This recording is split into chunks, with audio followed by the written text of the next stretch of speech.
আমার ছেলে প্রধান সাহেবকে ডাকতে গেছে, আসলে একেবারে কাটছাট করে তোমার মেয়েকে নিয়ে চলে যাবে। আসুন প্রধান সাহেব আসুন। কি হয়েছে রে?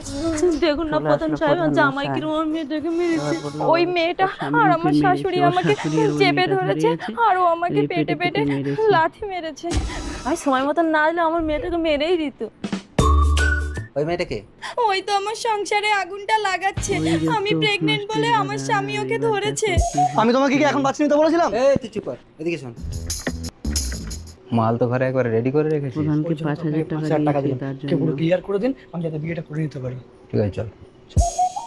দেখো, তোমার মেয়েকে যদি সংসার না করাতে চাও তাহলে একটা ছাড়পত্র নামা করে নাও।